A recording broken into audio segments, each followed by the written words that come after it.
दर्शक महानुभाव नमस्कार, म विनोद पाण्डे कार्यक्रम तर्क वितर्क लिएर म उपस्थित भइसकेको छु। आमसंसार.com को यो कार्यक्रम तर्क वितर्क विशेष विधामा आधारित रहेर सञ्चालन हुँदै आएको छ। कहिले त शिक्षा, कहिले स्वास्थ्य, समाज र धार्मिकका विषयहरू पनि हामी उठान गर्दै आएका छौँ। आज सन्दर्भ जुरेको छ, एउटा विशेष सन्दर्भ मिलेको छ। झापाको यो धुलाबारीमा राधा स्वामी सत्सङ्ग भवनमा आउनुभएका स्वामी हुनुहुन्छ, महाराज हुनुहुन्छ। उहाँसँगका केही विशेष कुराहरू, केही वार्तालापहरू अबको क्रममा हुनेछन्। राधा स्वामी सत्सङ्ग विनोदका प्रचारक परम सन्त हुजुर कुँवर साहेब जी महाराजलाई आज हामीले कार्यक्रमको अतिथिका रूपमा लिएका छौँ। महाराज जी, कार्यक्रममा स्वागत छ। महाराज जी, आपको जुन ल्याङ्ग्वेज हिन्दी दर्शक महानुभाव तपाईहरुलाई के जानकारी गराउँ भने यो हाम्रो एउटा नेपाली मिडिया भए तापनि आज भाषाका हिसाबले चाहिँ महाराज जी चाहिँ हिन्दी भाषाबाट चाहिँ आफ्ना कुराहरू राख्न जानु भइरहेको छ। त्यसकारणले म पनि उहाँलाई हिन्दी भाषामै प्रश्न गर्ने कोसिस गरिरहेको छु, जमर्को राख्दछु। महाराज जी, आपको कार्यक्रम में स्वागत है। धन्यवाद। आप एक वर्ष में एक बार 2-3 घंटे के लिए ये नेपाल के धुलाबारी में आते हैं। ये 1-2 घंटे आप यहाँ बैठते हैं, आपका जो अनुयायी है उन लोग के साथ आपको प्रवचन भी देते हैं जी। ये कितने साल से निरंतरता पा रहा है नेपाल में? पिछले 30 साल से, और 2-3 घंटे नहीं, पहले तो 2-3 दिन तक रुकते थे। और उसका कारण ये है क्योंकि यहाँ 10-12 दिन का कार्यक्रम जो होता है धुलाबाड़ी में, उसके बाद दार्जिलिंग में, जोरथांग में, गंगटोक सिक्किम में और अपने सिलीगुड़ी में। तो यहाँ एक दिन लगाते हैं, दूसरी जगह सिक्किम में 3 दिन लगाते हैं, फिर सिलीगुड़ी में 5 दिन लगा देते हैं, क्योंकि सब के सब आसपास के वहाँ पर जनरल सत्संग के रूप में इकट्ठे होते हैं।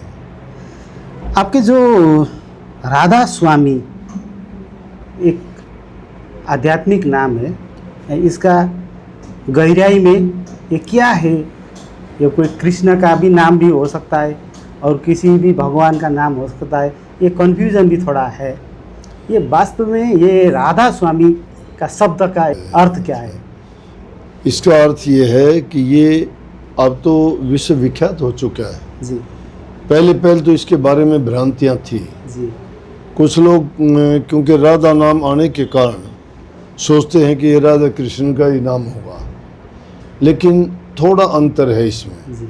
सोचने का भी फर्क है। राधा स्वामी नाम आत्मा और परमात्मा का ही नाम दिया गया है।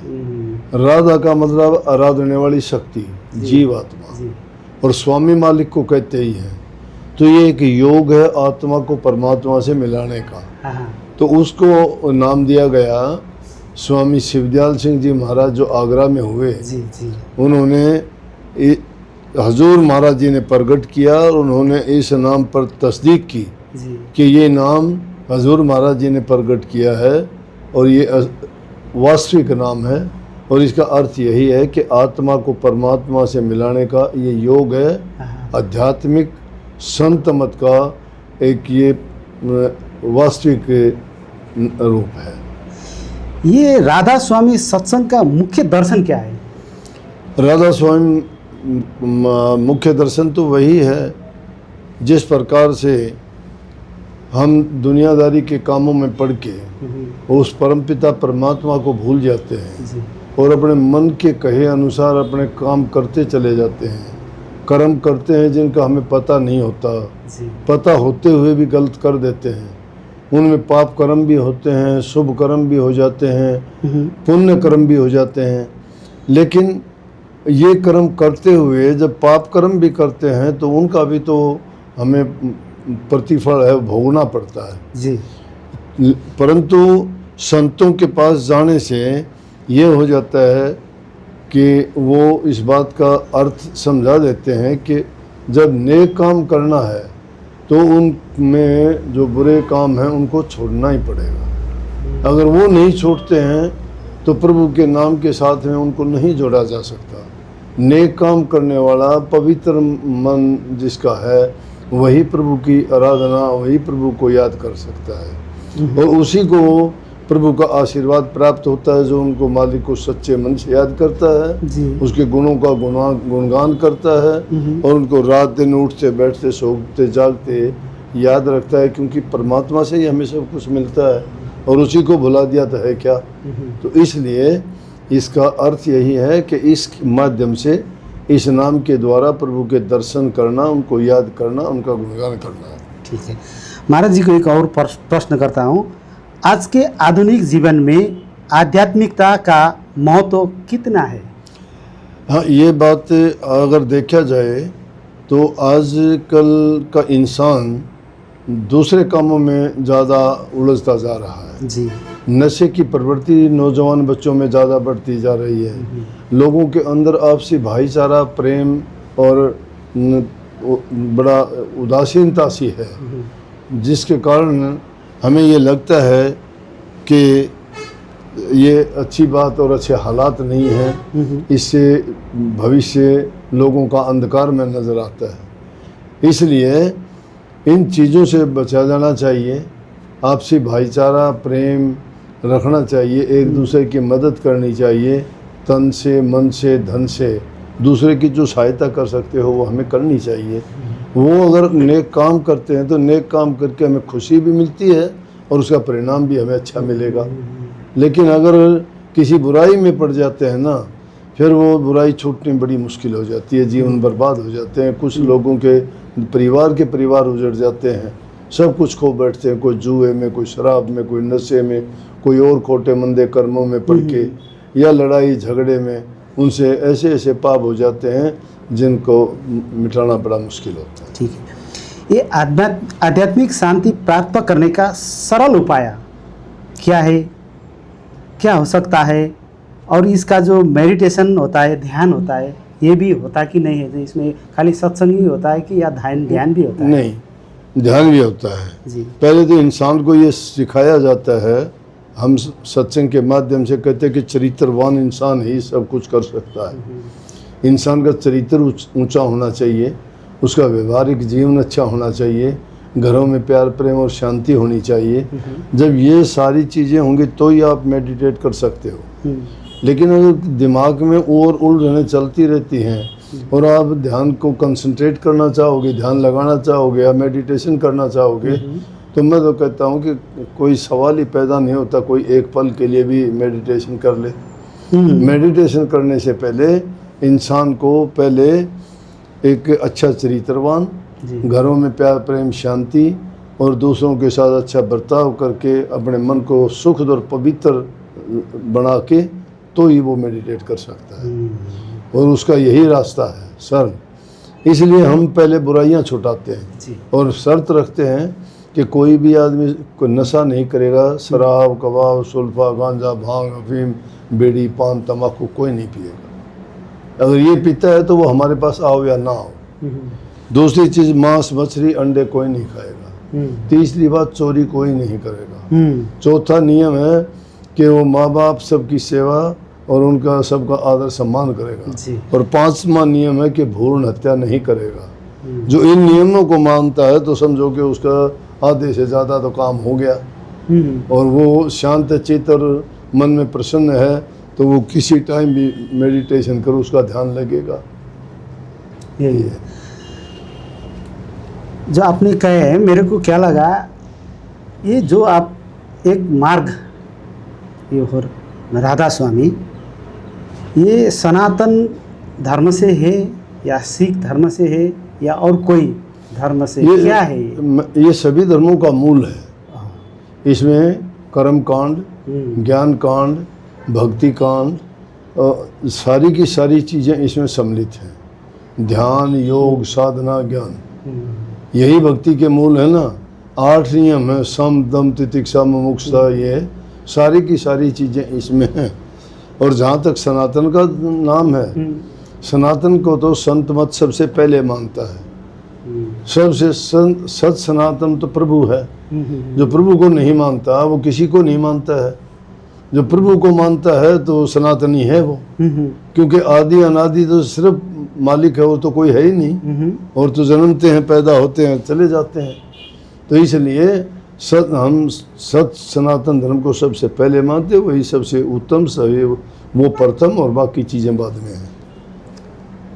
जो कोई धर्म के लिए एक भगवान को अगुवा करके जो धर्म आगे बढ़ता है, और इसमें से हिंदू सनातन में शिव जी बोलते हैं, है ना, ऐसे ऐसे होता है ना जी। अब ये राधा स्वामी कौन भगवान को मानता है, प्रमुख में कौन भगवान को लेता है? अच्छा, ये सब देवता है, भगवान तो एक ही। भगवान एक ही, भगवान तो एक ही है। हाँ। ये सब, ये भी तो उसी की आराधना करते हैं ना। जी। तो उसी को सब हम मानते हैं, निराकार को। जो शिव जी मानते हैं उसको मानते हैं आप? जी हाँ, निराकार को। निराकार को, समझ गए महाराज जी।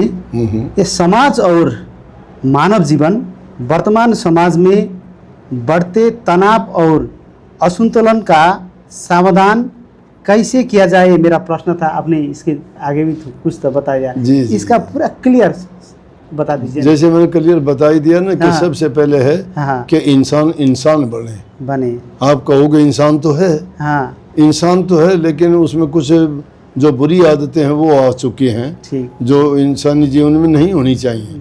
उन बुराइयों को जो मिटा देगा और अच्छे गुणों को जो अपना लेगा, तो समझो कि सारे काम उसके अच्छे ही अच्छे होते थे। ठीक है। युवा पीढ़ी को आध्यात्मिक मार्ग की और कैसे आकर्षित किया जा सकता है, कैसे उनको, ये मेरा प्रश्न है। देखो, बच्चों को संस्कार सबसे पहले उसके माँ बाप से मिलते हैं। प्रथम शिक्षा उनको घर में मिलती है। पहला फर्ज माँ बाप का बनता है कि उन बच्चों को अपने पुरातन जो धर्म है उसके सिद्धांत और नियम उनको बताने चाहिए। पास बैठा के उनको रोज़ाना वो ज्ञान देना चाहिए, ताकि वो बुरी संगति में ना पड़े, बुरे इंसानों के साथ रह के बुरी आदतें ना अपनाएं। और जो उनको महापुरुषों की कहानियाँ, उनके चमत्कारिक किए हुए काम, उनके करने से हमें क्या लाभ होगा, इन चीज़ों पर प्रकाश डाल के उनको आकर्षित करना चाहिए कि हमें इंसानी जीवन को सफल करना है तो हमें आध्यात्मिकता के रास्ते पे चलना चाहिए। उसमें सभी सफलताएं मिलेंगी, शांति मिलेंगी और जीवन सफल होगा। महाराज जी, आपका अनुयायी हजारों हजार है, लाखों का ऊपर भी है। ये आपकी आध्यात्मिक यात्रा की शुरुआत कैसी हुई है? ये आपका जो अनुयायी के लिए एक सासों का विषय भी हो सकता है जी, ये बता दीजिए। मेरे गुरु महाराज मेरे गांव से ही थे। हरियाणा प्रदेश है, दिल्ली के लगभग 100 किलोमीटर दूरी पर जी। गांव में रहने वाले थे, बड़े त्यागी थे, बाल ब्रह्मचारी थे और उनको सच्ची लगन जन्म से ही थी। तो उन्होंने जो करनी की शायद ही किसी ऐसे महापुरुष ने की होगी। मैंने पढ़ाई लिखाई की, मैं गुरु के पास नहीं जाता था, लेकिन मेरी माँ और परिवार के लोग जाते थे और वो इस बात के लिए जिद करते थे और मन में सोचते थे ये भी जाए। लेकिन हर चीज़ का समय वक्त आता है जी। या मेरी माँ की जो सच्ची लगन थी, पिता तो मेरे छोटी उम्र में गुजर गए थे, मैं 4 साल का था। तो मेरी माँ की सच्ची चाह यही थी कि मेरा बेटा भी इस रास्ते पे आए, सत्संगी बने, गुरु की शरण में जाए, भक्ति के रास्ते पर चले। तो ये एक दिन ऐसा आया कि जिसके कारण मैं गुरु के पास गया और गुरु का ही होके रह गया। उसके बाद में ये मेरी उम्र रही होगी 29 साल, जब मैंने BA B.Ed करके मास्टर लगा हुआ था और मैंने फिर अपना जीवन मास्टर के रूप में शुरू करते हुए साथ साथ गुरु की सेवा में लग गया। और उसके बाद मैं बस घर बार परिवार सब छोड़ के गुरु के पास ही रहा। तो मैंने संकल्प लिया कि आजीवन मैं गुरु के पास ही रहूँगा जब तक मेरा जीवन होगा। गुरु ने मुझे वो दात बख्शी कि जिसको मैं अब वर्णन कर नहीं सकता। उन्होंने क्या किया, क्या दिया, क्या लिया, वो तो वो जानते हैं या मैं जानता हूँ, लेकिन उन्होंने जो दिया था और जो उन्होंने हुक्म किया था मैं उनके हुक्म की तालीम करके वही काम करता हूँ और वही शिक्षा अपने सत्संगियों को देता हूँ जो गुरु महाराज की ऊपर से प्रेरणा होती है। अब भी मुझे वो उसी रूप में सब कुछ बताते हैं और उन्हीं के आदेश अनुसार सभी काम मैं करता हूँ। जो राधा स्वामी का इसका मुख्य, जी, आप कहाँ रहते हैं? हमारे सबसे पहले तो राधा स्वामी मत के मुख्य आगरा में शुरू हुआ था ये, और अब तो सारी दुनिया में ही गद्दियाँ हैं। जैसे ब्यास में है, ब्यास के नाम से दुनिया भर में जितने भी कंट्री हैं सब में लगभग उनकी गद्दियाँ तो हैं। लेकिन हमारे तो 60-65 के करीब आश्रम हैं जो हरियाणा, दिल्ली, यूपी, मध्य प्रदेश, यहाँ सिक्किम, गंगटोक, धुलाबाड़ी, इनमें एमपी में और यूपी में हैं। कुल मिला के 60 के करीब आश्रम हैं। तो उनमें सब में हमारा सत्संग चलता रहता है। महाराज जी, और एक प्रश्न थोड़ा जटिल भी है। जो आपका आप तो जो प्रचारक के रूप में है जी, आपके आगे तो गुरु है, ये गुरु वंश के आधार में आप अभी ये इसका प्रचार में जुटे हुए हैं या ज्ञान के आधार में? नहीं, ज्ञान के आधार में। वंशावली नहीं होती हमारे यहाँ। जो करनी करता है, नाम की कमाई करता है भक्ति करके, उसमें जब वो इस स्टेज पे पहुंचता है वही गुरु का रूप में काम करता है। ये आपका जो राधा स्वामी का अनुयायी जो भक्त है, ये ज़्यादा से व्यवसायी, थोड़ा सचेत वर्ग, उच्च वर्ग ज़्यादा है। जो विपन्न और वर्ग के लिए ये आपका संदेश क्या है? इसमें जुटाना नहीं, ऐसा नहीं है। क्या है? हमारे में ना कोई जाति है जी, ना ऊंचा नीचा है, ना गरीब अमीर है, और उसमें सभी शामिल हैं। एक ही जगह बैठ के सब भोजन करते हैं, एक ही जगह बैठ के सब सत्संग वगैरह सुनते हैं, सबको सेवा का बराबर मौका मिलता है। कोई छुआछूत, कोई छोटा बड़ा हमारे कुछ नहीं, सब समानता के आधार पर काम करते हैं। आपका संदेश के रूप में आम लोगों के लिए आपका मुख्य संदेश क्या देना चाहते हैं आज धुलाबारी के इस भूमि से? मुख्य संदेश ये है कि नौजवान बच्चों को नशे जैसी बीमारी से बचाना चाहिए, उनको धर्म के रास्ते पर चलने के लिए उनको प्रेरित करना चाहिए, उनको अच्छी शिक्षा, अच्छा गुण और अच्छे संस्कार देने चाहिए, उनको समय समय पर चेताता रहना चाहिए और उनको बुरी संगति से बचाना चाहिए। जब इन चीज़ों का वो पालन करेंगे तो व्यक्तिगत जीवन उनका सुधरेगा, पारिवारिक जीवन सुधरेगा और समाज उन्नति करेगा, देश उन्नति करेगा। ये आपने जो आगे दर्शन बताए, ये दर्शन हर एक धर्म के दर्शन वही सेम टू सेम लग रहा है, उसका भी दर्शन नहीं है, इसका भी दर्शन नहीं। आपने जो प्रतिपादन किया है जो ये दर्शन का, उनमें जो हिंदू है और सिख है और विभिन्न है, उसमें फर्क क्या किया? ये ओशो जैसा एक दर्शन के, ये रामपाल जैसा दर्शन से, ये प्रणामी संप्रदाय का है ये दर्शन से, ऐसा दर्शन है या क्या है? इसका और प्रश्न कर दीजिए। ना, उनका तो मुझे पता नहीं है, दूसरों के बारे में मुझे नहीं पता, मुझे मेरे बारे में पता है बस। उनके बारे में मैं जानता हूँ उनका क्या सोच है, क्या उनके अपने ढंग से, अपने तरीके वैसे ही जो एक धर्म से जो एक मार्ग निकल के गुरुजी ने एक छुट्टा मार्ग बनाते हैं दर्शन का, उसमें अनुयायीहरू जुड़ते जुड़ते जाते हैं जी, वैसे है या नहीं है मेरा प्रश्न? ना, वैसे ही है। वो तो वैसे ही एक दूसरे को देख के जब आप आए और आपके जीवन में पहले कुछ और था, अब वहाँ आने के बाद आपके जीवन में अच्छा हुआ, आप बुराइयों से छूट गए, अच्छे काम करने लग गए, आपका रहन सहन सही हो गया, लोगों से व्यवहार आपका अच्छा हुआ, तो आपको देख के दूसरे लोगों ने भी इसी तरह जुड़ना शुरू कर दिया। ठीक है महाराज जी, अब हम कार्यक्रम के अंतिम घड़ी में आ चुके हैं।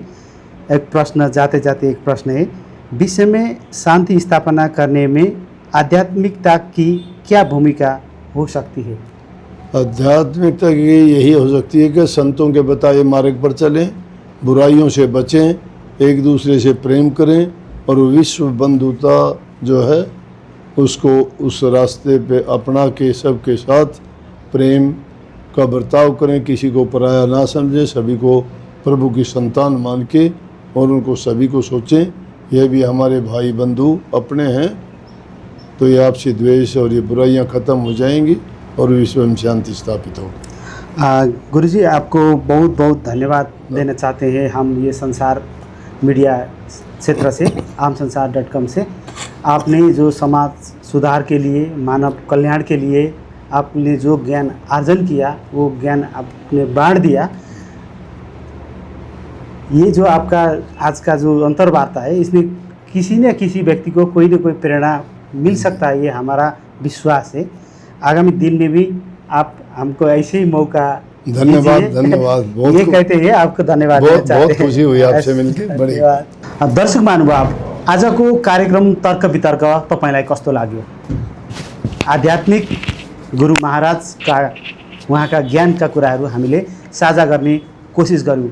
यो भिडियो सामग्रीलाई जति सक्दो धेरै सेयर गरिदिन हुन हामी हार्दिक अनुरोध गर्दछौँ र तपाईँलाई कुनै पनि जिज्ञासा लाग्यो भने, थप जिज्ञासा लाग्यो भने कमेन्ट गरिदिनु होला। अझै उहाँहरूको बारेमा थप जानकारी तपाईँ चाहनुहुन्छ भने उहाँहरूको वेबसाइट पनि रहेको छ, राधा स्वामी वेबसाइटलाई पनि सर्च गरेर हेर्न सक्नुहुनेछ। र यिनै कुराहरू राख्दै आजको कार्यक्रमबाट क्यामेरामा लक्ष्मी सिटौलाका साथमा म विनोद पाण्डे बिदा चाहन्छु। हस्त नमस्कार, फेरि भेटौँला। पूर्वकै सबैभन्दा चर्चित डिजिटल न्युज पोर्टल आमसंसार.com, विश्लेषण र मनोरञ्जन दैनिक लाखौं पाठकसम्म। आमसंसार फेसबुक पेजमा 4 लाख भन्दा बढी फलोअर्स।